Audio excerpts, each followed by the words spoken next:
मुरारिसुरार्चितलिङ्गं निर्मलभाषितशोभितलिङ्गं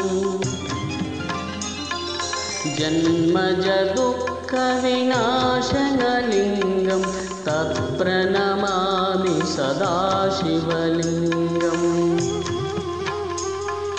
देवमुनिप्रवरार्चितलिङ्गं कामदहनकरुणाकरलिङ्गं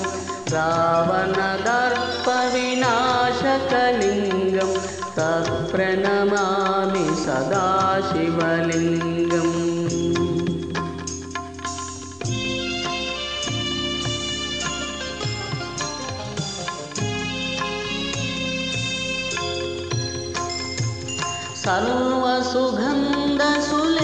सर्वसुगन्धसुलेपितलिङ्गं बुद्धिविवर्धनकारणलिङ्गं सिद्धसुरासुरवन्दितलिङ्गं तत्प्रणमामि सदाशिवलिङ्गं कनकमहामणिभूषितलिङ्गं फणिपतिवेष्टितशोभितलिङ्गम्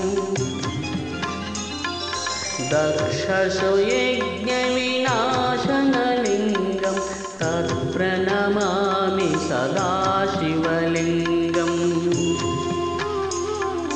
कुङ्कुमचन्दनलेपितलिङ्गं पङ्कजहारसुशोभितलिङ्गं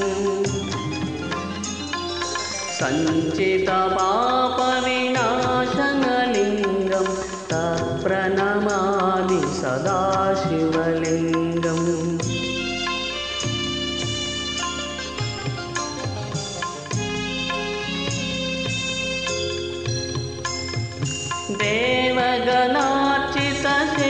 देवगणार्चितसेवितलिङ्गं भावैर्भक्तिविरेवचलिङ्गं दिनकरकोटिप्रभाकरलिङ्गं तत्प्रणमामि सदाशिवलिङ्गम्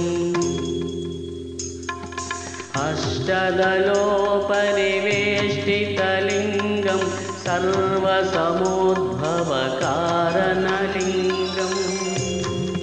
अष्टदरिद्रविनाशनलिङ्गं तत्प्रणमामि सदाशिवलिङ्गम् सुरगुरुसुरवरपूजितलिङ्गं सुरवनपुष्पसदार्चितलिङ्गम् परमपदं परमात्मकलिङ्गं तत्प्रणमामि सदाशिवलिङ्गम् लिङ्गाष्टकमिदं पुण्यं यप्पटे शिवसन्निधौ शिवलोकमवाप्नोति शिवेन सह मोदते।